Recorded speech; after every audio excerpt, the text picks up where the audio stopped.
Hello again, logicians. Today we'll be covering Hurley 7.2. We'll be getting more rules of inference, 4 more rules of implication.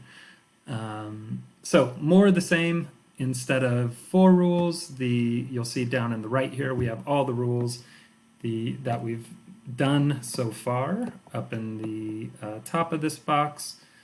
And then in the bottom of the box, we have the 4 rules that we'll be covering today.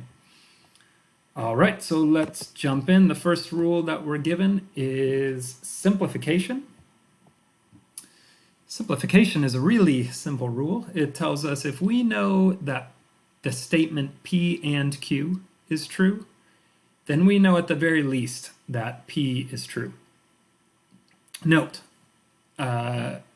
we know the part that comes before the dot is true. This rule does not say the part that comes after the dot, although we know that for a dot statement to be true, for an and statement to be true, both parts have to be true. Not what this rule says. We'll see why in the next chapter. Follow the letter of these rules, not the spirit of the rule, the letter of the rules, right? So, in everyday language, if we know P and Q, then we at least know P.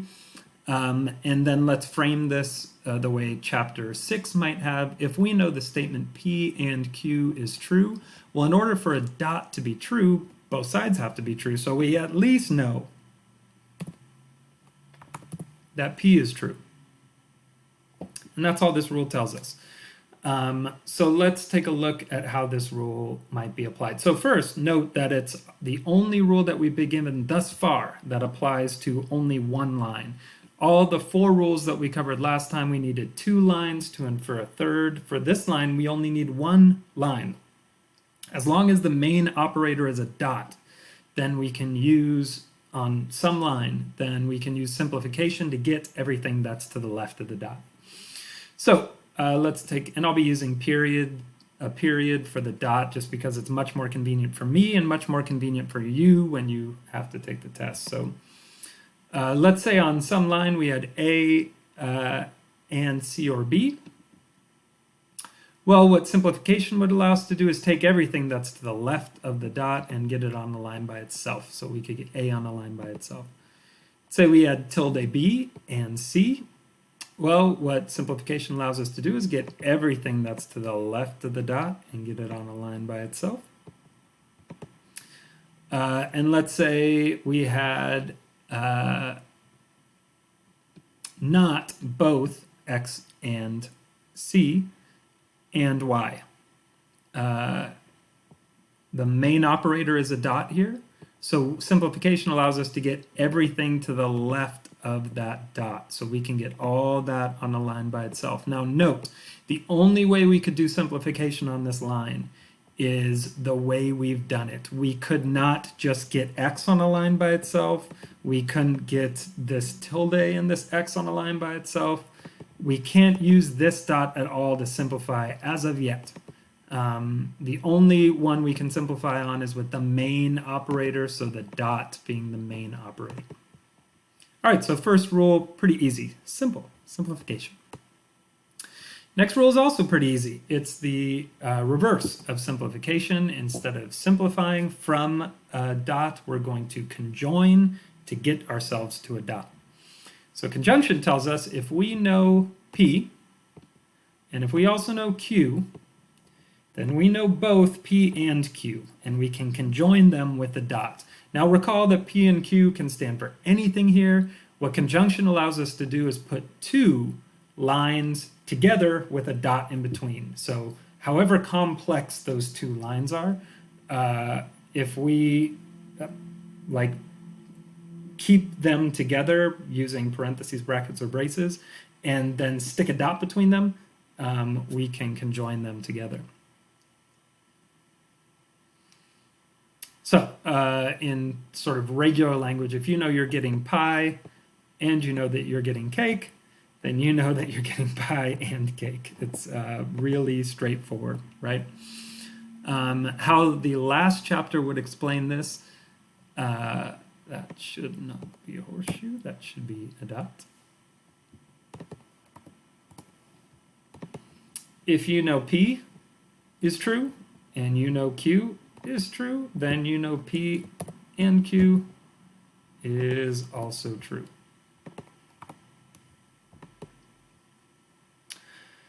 All right, so let's take a look at some instances of this rule being applied. So here on a line we have A, here on a line we have C or B. Now our rule tells us we can just stick lines together as long as we put a dot between them. We're going to have to put some parentheses around this line so we don't have three statement variables, 3 letters without parentheses, pairing them up somehow. So we put some parentheses around C or B to keep that together. We stick a dot between them and we have A dot C or B, conjoining these 2 lines. Now keep in mind that P's and Q's can also be negative. So here we have tilde B and we have tilde C. So what conjunction allows us to do is just stick these lines together. So we conjoin them and we get tilde B and tilde C. Now the order does not matter. So if we know X and we know Y, one way we could combine them is X dot Y, but we could also reverse it. We could have Y dot X. The order doesn't matter. If you know X is true and you know Y is true, then you can conjoin them in any order you like. Again, pretty simple. So 2 simple rules so far. Now we get my favorite rule in the entire text. That's because it seems like magic to me.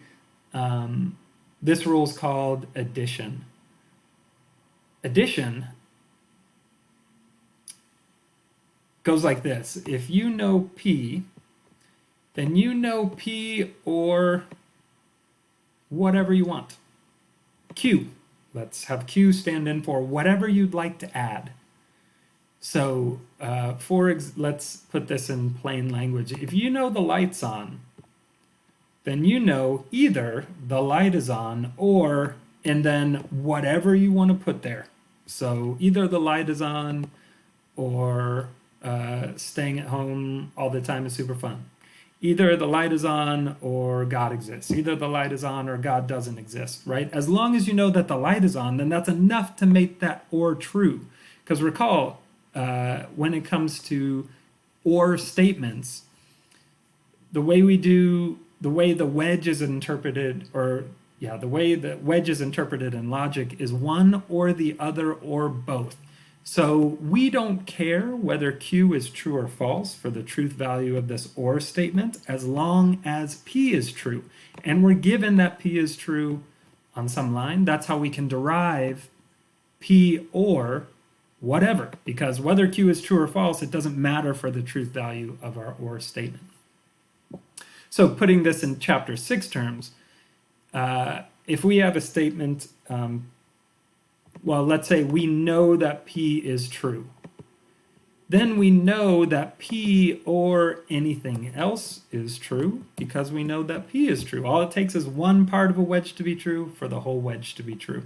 So the truth value of Q does not matter, and that's the way this addition rule works. So let's see this rule applied. Well, really, it's just sticking a wedge after some line and putting whatever we want, right? So here we have A, so we could derive A and stick a wedge after it, and then whatever we want, let's say we needed a tilde E for the purposes of some proof. Let's say on some line we had B and D. Well, we can stick a wedge after that and put out anything we want after it, so we're going to have to maintain the integrity of the B and D construction, so we're going to have to put some parentheses around that. But after that, addition allows us to put a wedge in whatever we want. Let's say L or L. And we can add more than just a single letter, because recall that Q here can stand for anything simple or complex. So here we're given tilde H on some line. So we can stick a wedge after that in whatever we want. So tilde H or, and let's put G if and only if U, because why not? We can do whatever we want with this addition rule. Now, it might not be immediately obvious why this is valuable. We'll see why this is valuable, and it has some pretty cool applications. But what it allows us to do is pull some letter out of the air. Poof, now we have it in our proof, right? Now we have tilde E in our proof. Or poof, now we have L in our proof where we didn't before. Or poof, now we have this statement where we didn't have it before in our proof. And that's handy. The fourth rule that we're given, oh man, it's rough. It's called Constructive Dilemma. It's the hardest rule, probably the hardest rule that we're given in these 3 sections of chapter 7. But let me talk us through it. Hopefully it makes a little bit more sense after I talk about it. The rule tells us if we have the conjunction of 2 conditional statements, and if we know that one of the antecedents is true, so P or R is true, then we know that one of the consequences is true, so Q or S. So we have 2 conditional statements, the conjunction of 2 conditional statements, the disjunction of the antecedents, then we can know the disjunction of the consequence. So in normal language, this makes a little bit more sense. If we know if P then Q and if R then S, and we know either P or R is the case, then we know, so one of either P or R, well, we know if P then Q, and we know if R then S, so if one of P or R is true, then one of Q or S must, at least one of Q or S must be true, so we can derive that. It's kind of tough to put this in terms of chapter 6, but let me try. If we know that the conjunction of 2 conditional statements, if we know that this is true, this dot, well, what makes a dot true? For a dot to be true, both sides have to be true. So P horseshoe Q has to be true, and R horseshoe S has to be true. When is a conditional statement false? It's false when it's true horseshoe false. So neither side can be true horseshoe false. So then if we know that one of P or R is true, then we know that one of Q, at least one of Q or S has to be true as well. Because if one of P or R is true, then we're going to have true for an antecedent. And for that horseshoe, we would need the consequent to be true. Otherwise, that horseshoe would be false. All right, if none of that made sense to make it intuitive, maybe this example can make it make more sense. I think back to the 2016 election. Although the 2020 election is not turning out to be much different so far. In the 2020 election, we had a choice, or 2016 election, we had a choice between Hillary Clinton and Donald Trump for president once it got down to the general election. And I claim that if we elected Hillary Clinton, then we were electing a corporate shill. What do I mean by corporate shill? I mean somebody who's primarily interested in looking out for the benefits of corporations. How could you tell this? You could tell this because she would give speeches closed to the press, speeches to big banks and things like that she was paid quite a bit of money for. Why would they pay to hear her talk? So that she could assure them that she would be looking out for their interests. So that's one part of this. If we elected Hillary, then we were getting a corporate shill for the president. The other part of this is what would we be getting if we elected Donald Trump? Well, if we elected Donald Trump, then I claim that we were getting a crook. Why do I claim that we were getting a crook? Well, because among other things, well, I guess I should say fraud. We were getting a fraud. Among other things that Donald Trump has done in his illustrious business career is he started Trump University. What Trump University was a for-profit college that was giving people degrees that were essentially worthless. People would pay him get degrees. Those degrees were totally worthless. So he had to pay. He settled out of court. Why do you settle out of court? Either to avoid a trial or because you're guilty. In his case, I strongly suspect, because if they looked into it, it would be more costly to him. So he had to pay $25 million to students. So he's a fraud. Who's he defrauding? He's defrauding college students like you who are watching this video. So let's keep that in mind for this upcoming election. So how does this constructive dilemma work then? Let's look at the first statement. If you elect Hillary, then we were getting a corporate shill for president. And if we elected Trump, then we were getting a fraud for president. Either we were electing Hillary or Trump at that point, because those were the only two choices left. So either we were getting a corporate shill or a fraud. And who's he defrauding? College students. So we were either getting a corporate shill or a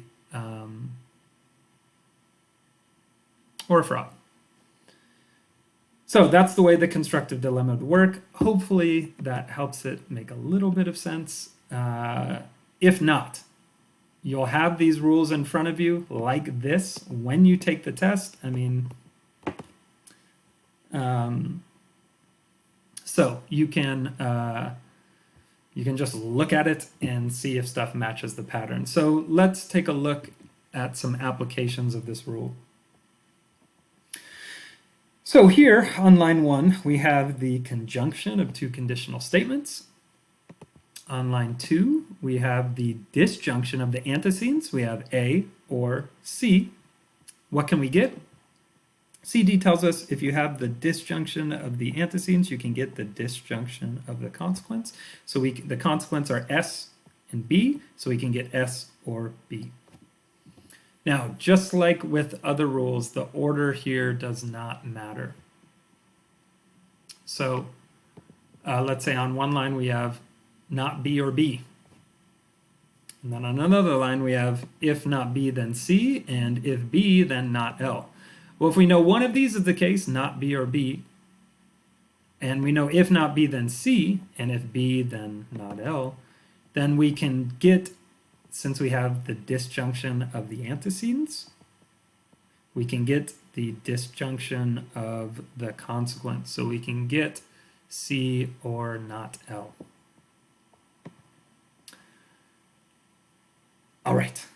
So these are all the rules we'll be working with. Well, all the rules that we'll be working with all 8 now. So we're adding to our previous base of knowledge. So now let's apply these rules. Let's do some practice problems. So let's say you have, you're given U or R on line 2, Z and G, on line 3, if H then X, and you're asked to do something to perform simplification on some line. And what would you get? Well, let's look at the simplification rule. So simplification is a rule that involves a dot. If a dot is the main operator, we can get the left side of everything to the left of the dot. So where do we have a dot? Not on line 1, not on line 3, but we do have a dot on line 2. So we can simplify that. And what will we get? We'll get everything that comes to the left of the dot. So in this case, we'll get Z. And what line did we do simplification on? Line 2. Easy. A little bit more difficult. Why a little bit more difficult? Because we have our least favorite rule, constructive dilemma. This one's asking us to perform constructive dilemma. Now, constructive dilemma works on 2 lines, so we need to figure out which 2 lines will work for constructive dilemma. So let's look down at constructive dilemma. We know one line's super complicated, the other line is a simple disjunction. So we're going to use a simple disjunction. We're definitely going to use line 3 in this. So then what does our other line have to look like? Well, it has to be the conjunction, a dot between 2 horseshoes. So we need a dot between 2 horseshoes. The only line that we get a dot between 2 horseshoes on is line 1. On line 2, We get a wedge between two horseshoes. Constructive dilemma will not work with that. So, constructive dilemma tells us, so we'll be using lines 1 and 3. If we have the disjunction of the antecedent, so D or L, we can get the disjunction of the consequence, so in this case, G or C. And how did we do that?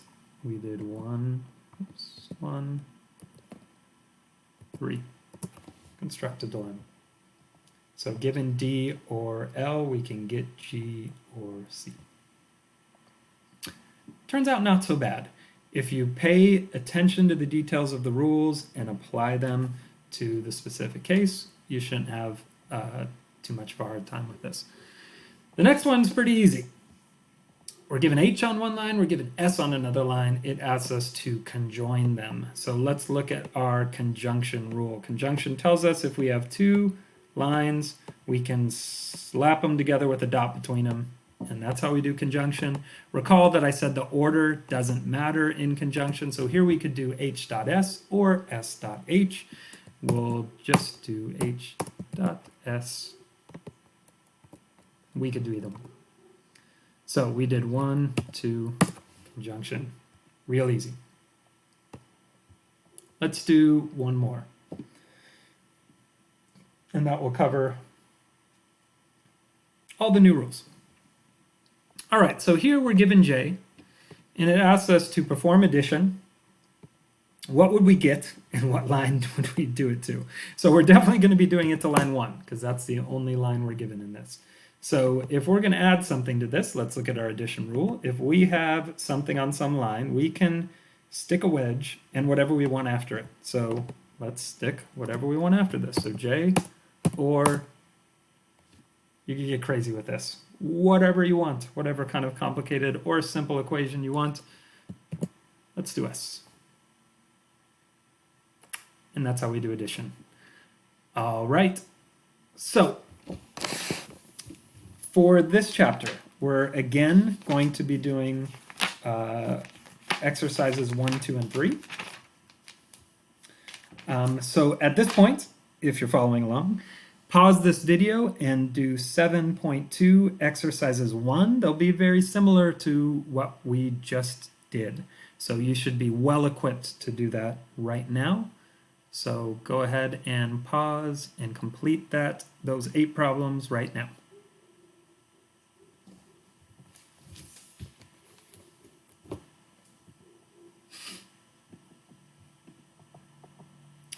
All right, so now that you're done with 7.2.1, let's do some practice problems that will be related to the problems in 7.2 exercises 2.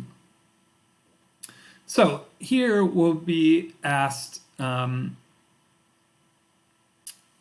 given some information, how can we get to the final line here? So if we're given, let's get this one out of the way. If we're given if W then H, and if we're given W and J, how can we get to W or T? So let's think this through as if it were just a really short proof. We're trying to get W or T. Where could we get W? Well, we could get it from line 2, or somehow we might get it from line 1. Where could we get T? T is nowhere to be found. So how do we get a letter that's nowhere to be found? Well, one way we could do it is by adding it in, right? We could just stick after a wedge anything we want. So let's think our way backwards through this. If we can get W by itself, then we can just slap the or T on with addition. So how can we get W by itself as an intermediate step here? Can we get it from W horseshoe H? No, there's no rule that allows us to get an antecedent by itself. We could, with MT, we could get a negation of the antecedent. If we have the negation of the consequent, we don't even have that. So let's look at line 2. Here we have W dot J. Is there any way we can get the W out of that by itself? Well, let's look at our rules. Simplification. Simplification tells us if we have a dot, we can get the first part by itself. So here we can. So we get W, and how did we get that? We did 2 simplification.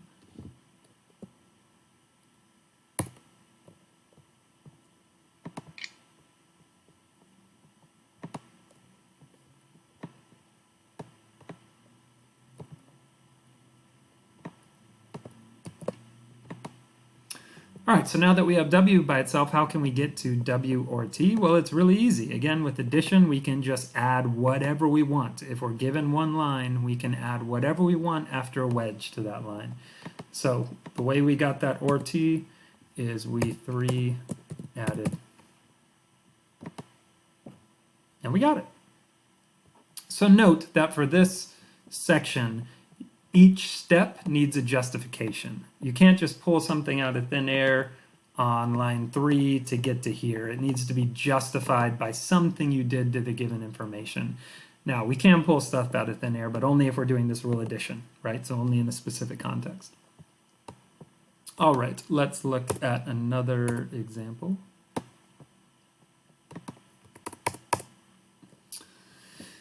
So here we're given not B. And then we're given B or N, a blank step. And what we're trying to get is tilde B and N. So how can we get there? One thing to note here, the main operator is a dot. What rule gives us dots as a main operator for an answer? Conjunction. Conjunction gives us the main operator as a dot. So if we could get the parts on lines by themselves, so the P and Q on a line by themselves, then we can get P and Q. So what are our parts here? We have tilde B and we have N. So if we could get those parts on lines by themselves, then we can get the conjunction of them. So let's look for the parts. Where do we have tilde B? Oh, we have it on a line by itself already. Excellent. But now we need N on a line by itself. We can't just take tilde B and add dot N. Addition only lets us do wedges, adding with wedges. So we're trying to conjoin our way up to tilde B dot N. So we need tilde B on a line by itself, and we're going to need N on a line by itself. N is right here. If we could get N by itself on line 3, we could get tilde B dot N. So how would we get N by itself? Well, we only have 2 lines here. We have B or N, and we have tilde B. So let's go back to a rule we talked about last time. That rule is disjunctive syllogism. It tells us if you know P or Q and you know not P, then you can derive Q. So you know B or N and you know not B, then you can get N on a line by itself. How do we do that? 1, 2, disjunctive syllogism. Now that we have tilde B and N on lines by themselves, we can just smack them together and put a dot between them. 1, 3,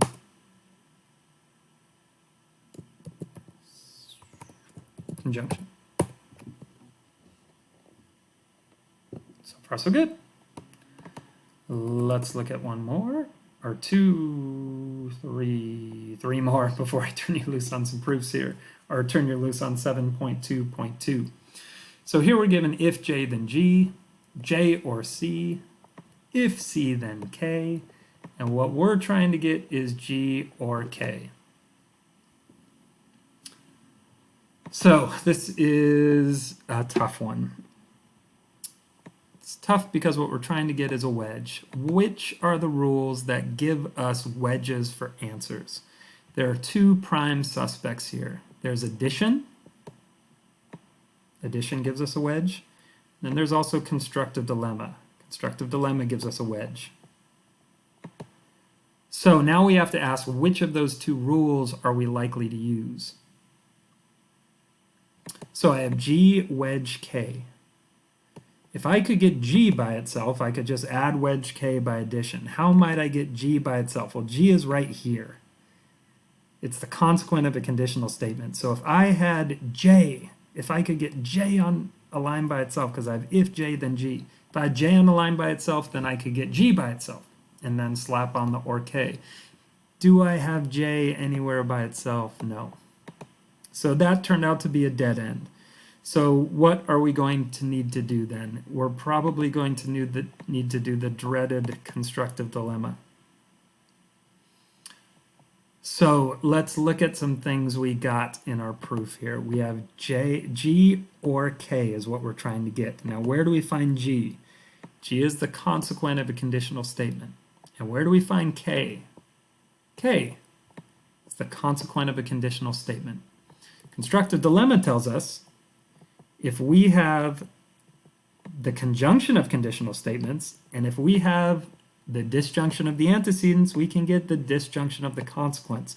So here we have the disjunction of two consequents.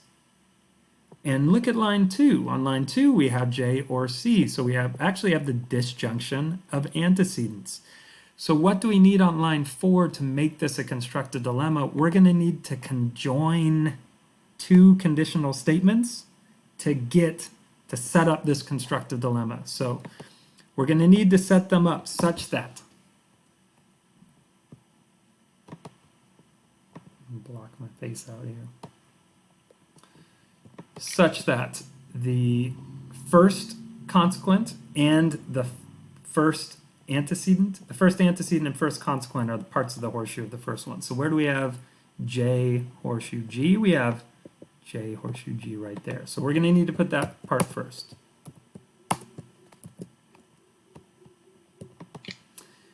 We're conjoining things, so we're going to need, what we're aiming at is the dot here. So let's get that dot, because we're conjoining line 1 with line 3.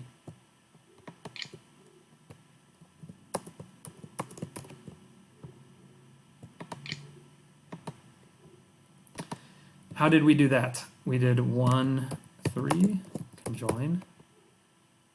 Why did we do that? We did that because we reasoned that we couldn't do addition to get our final wedge. So we're probably gonna have to do constructive dilemma. So we need to set up the constructive dilemma. We saw that for this constructive dilemma, we have a dot between horseshoes. And the answer that we're trying to get to is G or K. So G or K. And the information that we're given J or C. So we need to set them up in a way such that the first part of these disjuncts are first, and the second part of these disjuncts, first part of these the antecedents of these conditional statements are first, and the consequence of the conditional statements are second. So we just conjoined 1 and 3. Now on line 2 and 4, because we have J or C, so we can get G or K on line 5. So we did 2, 4, constructive dilemma. Now, if you stuck with me through that, you're looking pretty good in this chapter. Constructive dilemma, again, is the most difficult rule that we'll be using. I think on the test it's only required in a proof or 2. Maybe just 1. So it's difficult. Learn it. You'll have tons of practice with it on the homework. You'll have some problems in the homework that are set up very similarly. So hopefully it makes sense. After that, at least. All right, let's do another one. Here, we're given if J or W, then X, and we're given J, and what we're trying to get to is X. So let's think about how we might get there with the rules that we're given so far. So we're trying to get X. Where do we see X? X is the consequent of a conditional statement. What rule allows us to get the consequent of a conditional statement? Modus ponens. Modus ponens, if we have a conditional statement, and if on another line we have the antecedent, then we can get the consequent. So if we had J or W, then we could get x via modus ponens. How can we get j or w on line 3? Well, on line 2 we have j. How can we get or w added to that j? Well, we have a rule, addition, which allows us to anything add a wedge or anything else. So we have j, let's go ahead and add an or w to that. Now, why did we add or w? Because it's exactly what we need to get x. So j or w, we did 2 add. And now that we have j or w, we have everything to the left of this horseshoe, so we can get everything to the right. So we can get x, and we did that by 1, 3, and b.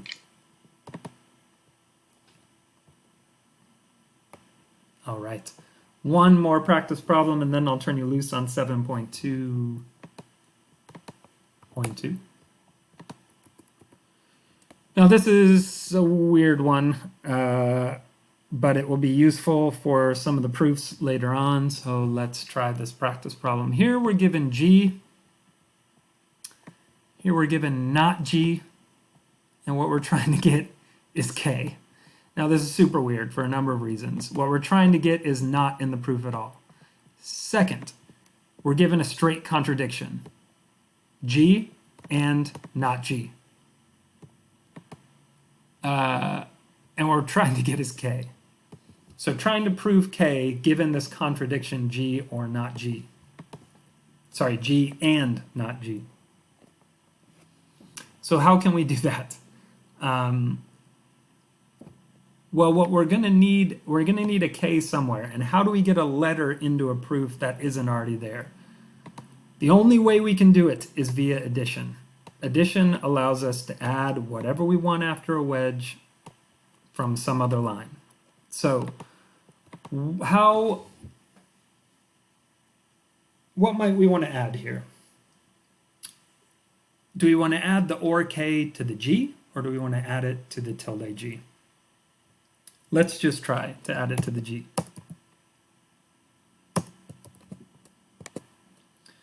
So 1, addition. And now we kind of luck out here, because look what this sets up. Now that we have G or K, and on another line we have not G, we can do a disjunctive syllogism, which tells us if we have a disjunction and we have not the first one, then we can get the second one on a line by itself. So if we have G or K, and if we have not G, then we can get K on a line by itself. And that was 2, 3, oops, 2, 3, disjunctive syllogism. So what does this tell us?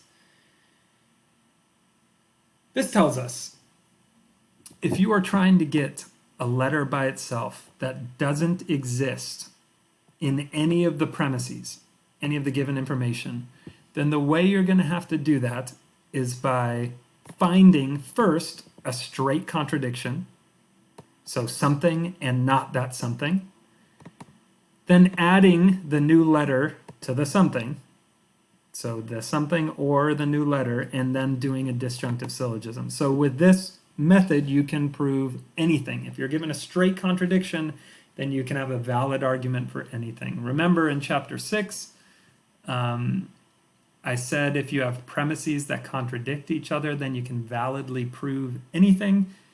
That's what's going on here. Premise 1 and premise 2, they can't both be true at the same time. So you can validly prove anything, because what shows that an argument is invalid is if the premises can be true and the conclusion is false. If you have premises that contradict each other, they can't both be true. So you can't show that the argument's invalid. So we have to say it's valid. So here we're given a straight contradiction, say the light is on and the light is off, both at the same time. Can't be the case. So then you can prove anything validly. Now, recall I also said that that wouldn't be sound because the premises can't both be true because they're a contradiction.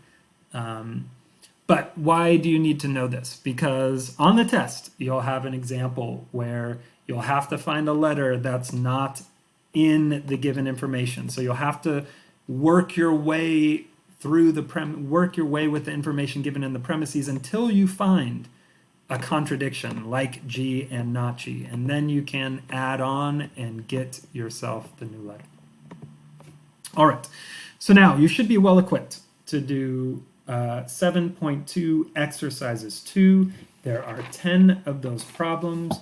Go ahead and pause the video and do all 10 of those right now.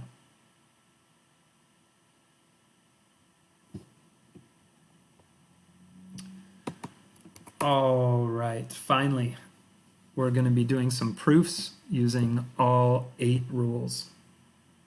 Don't be too freaked out.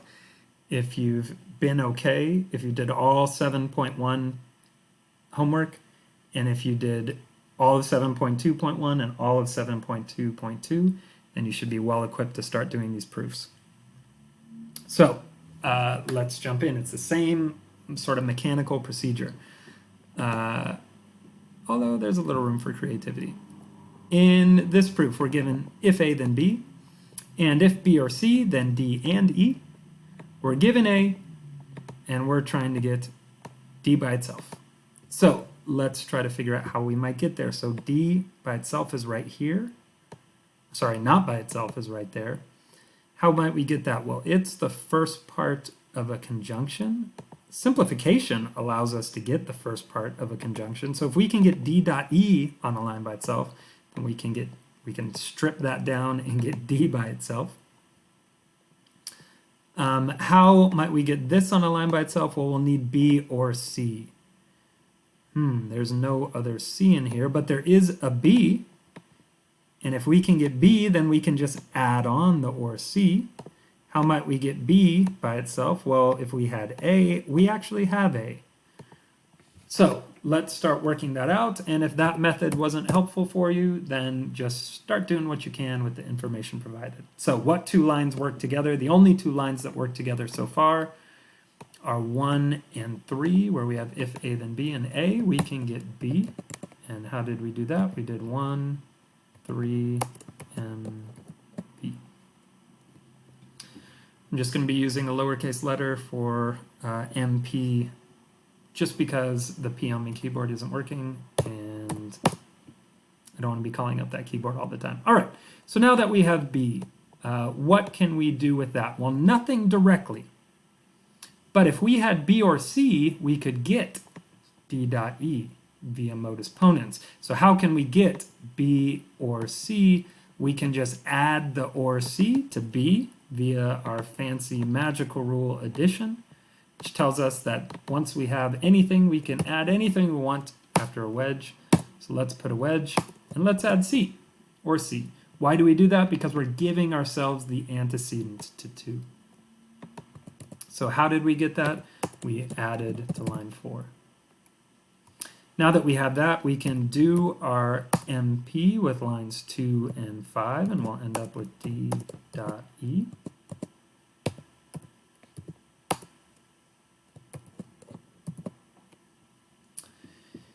And we're looking pretty good. Now let's keep in mind where we're headed. We're trying to get D by itself, and here we have D dot E. And our new rule simplification tells us if we have a dot as the main operator, then we can get the left part by itself. So, and that's where we're trying to go here, that we're trying to get that left part by itself. So let's go ahead and simplify line 6 to get D6.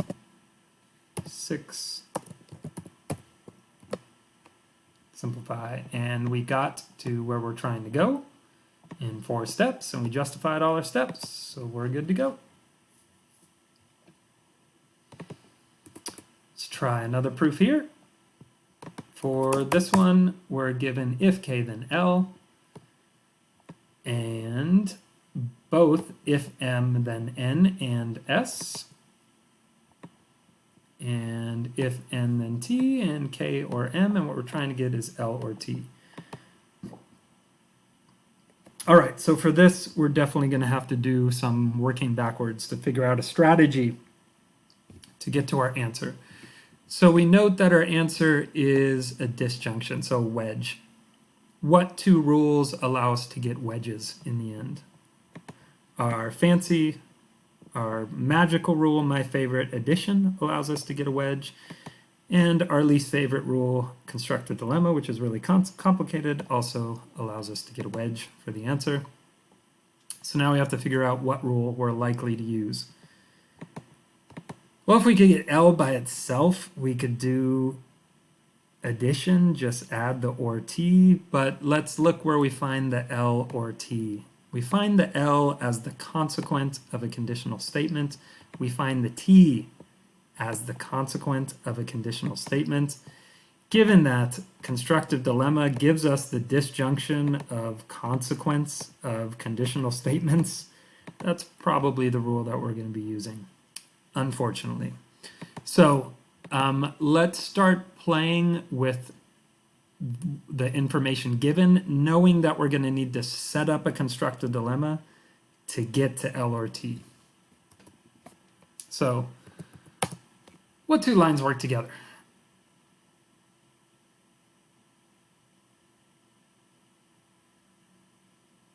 None. Yep, none of these two lines work together. So what information can we get from one line? Well, on line 2, we have a dot as the main operator. And simplification tells us that if we're given dots as a main operator, then we can get everything that comes before the dot on a line by itself. On line 2, that's M horseshoe N. So we simplified to get there. Whew, now we have M horseshoe N. What line works with M horseshoe N? 3 is N horseshoe T. So if we know that if M then N, and we know if N then T, then we can cut out the middleman, cut out the N, and what are we left with? M horseshoe T. That was 3, 5. Hypothetical syllogism. Now let's see where we are and where we're trying to go. We're trying to get L or T. Where do we see those here? Here's an L. Here's a T. The consequence of conditional statements. Here also is a T. So we need to set up some kind of constructive dilemma where L is one of the consequents of the conditional statements and T is the consequent of one of the conditional statements. Whoops. Sorry if that's been driving you crazy. So how are we going to need to set this up? Well, we're going to need, let's do it this way.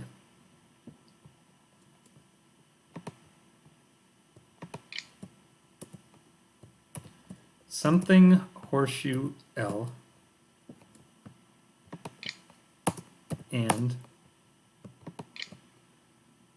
something horseshoe T.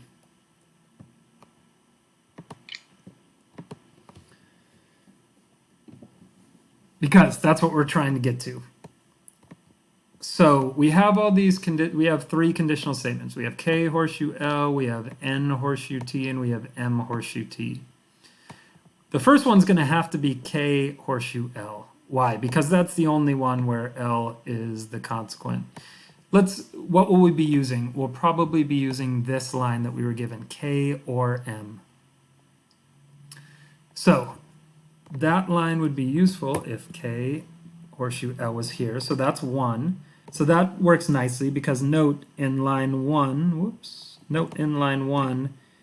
K is the antecedent and L is the consequent. That's really nice because here we have K as the antecedent and in our answer we have L as the consequent. So K horseshoe L there. And then we're trying to get T as the consequence. What do we need as the antecedent?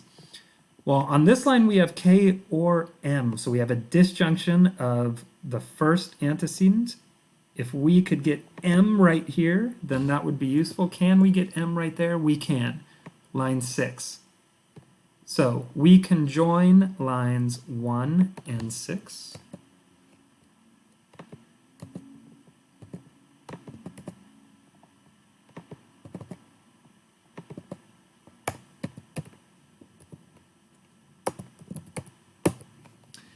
and then we'll have set up our constructive dilemma with 4 and 7.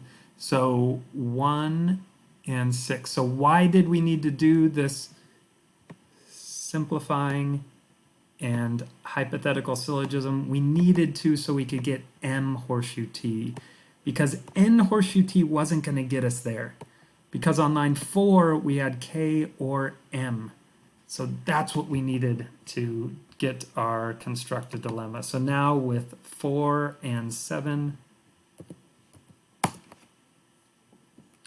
we can do L wedge T, 4, 7, constructive dilemma. So we had this, this painful, believe me, I know.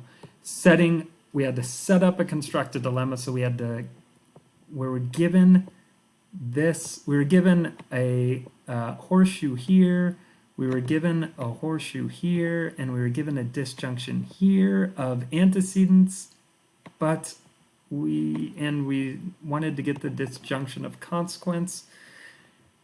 N horseshoe T wasn't going to do it for us. We needed M horseshoe T, so we did a hypothetical syllogism. We did a simplification and a hypothetical syllogism to get us that M horseshoe T, and then we conjoined it together to set up our constructive dilemma. And now we got to our answer, and 4 steps to get there. Whew. Let's look at another one. How many do we have? Last proof. Excellent. What we're trying to get here is S or T. Again, we're getting to a disjunction, so we're probably going to use our favorite magical rule addition or our least favorite constructive dilemma. Let's look at where we find S, and let's look at where we find T. S is the consequent of a conditional statement. Oh no! Where's T? T is nowhere to be found. So we're definitely going to need to add that T in. So what should our strategy be to do this proof? Our strategy, if we can get S on a line by itself, we can just slap on the wedge T with our favorite rule addition. So let's see how we can get this S by itself. If we had tilde Z dot Q, we could do that. Now, how do we get dots? If we don't have them anywhere, we can conjoin the parts. So if we had tilde Z on a line by itself, and if we had Q on a line by itself, here's Q, we can get that on a line by itself.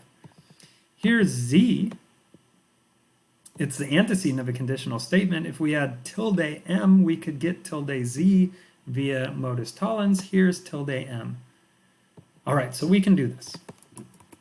Again, if that doesn't help you, just try to do what you can. In these proofs, if there's a dot, your first move can always be just simplify those dots. So let's go ahead and take tilde M and get that on a line by itself. How can we do that? It's what's before the dot here. So we can get that here. And how did we do that? We just simplified line 1.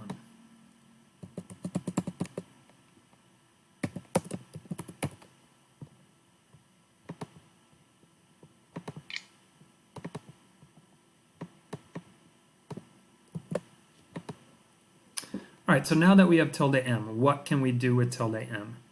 Well, that works with line 2. Now that we have the negation of the consequent, we can get the negation of the antecedent with MT. So that will net us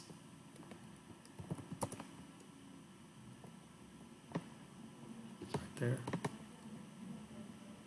Let's just take that.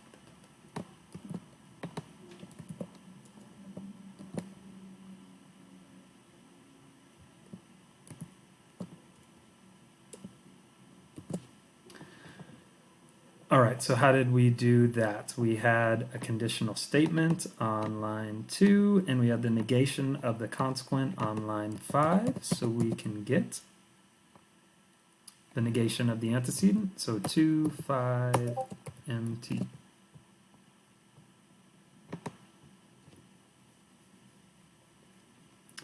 All right, so tilde Z. Remember, we're trying to get S by itself. So we needed tilde Z, and we also need q by itself. And then we can conjoin them together to get tilde z dot q, then we can get s by itself, then we can slap on the or t. So we have tilde z, we need to get q by itself. How can we get q by itself? Let's look where we find that. We find that on line 3 as what comes before a dot. That's perfect. We can simplify that and get q, and we did that by 3.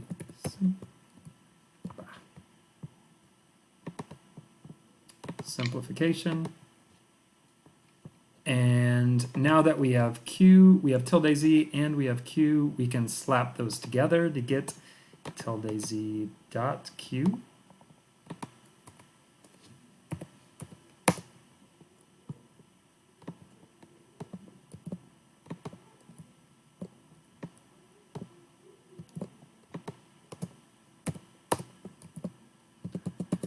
And we did that by 6, 7 conjunction. And now that we have tilde z dot q, we have the antecedent here, so we can get the consequent, so we can get s by itself. How did we do that? We did 4 and 8 MP.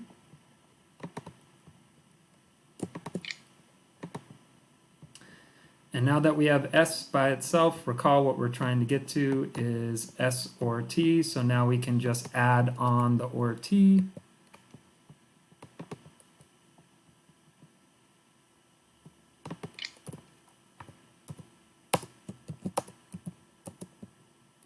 So we can add whatever we want, and that's what we're trying to get. So let's add the or t to the s, so that is 9 add. And we did it. We got to s or t. We took a while to get there, but it wasn't too bad. We justified all our steps, so we completed the proof. All right, so now you should be fully equipped to do the proofs in 7.2.3. There are 30 of them. It's a lot. Good luck with it.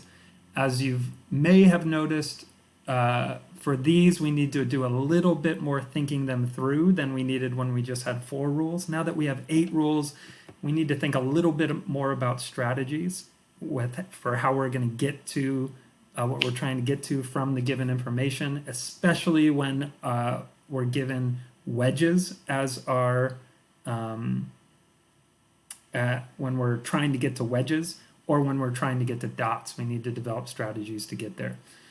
All right, good luck with that. I'll be coming back with a video in which I'll do some of the trickier homework problems for this section. As always, if you have any questions, you can feel free to email me about specific problems or just problems you're having in general. And if they're specific problems, I'll solve them for you and send you back the answers. And if they're problems in general, I'll try to work with you. All right, thanks for sticking with me. I'll see you next time.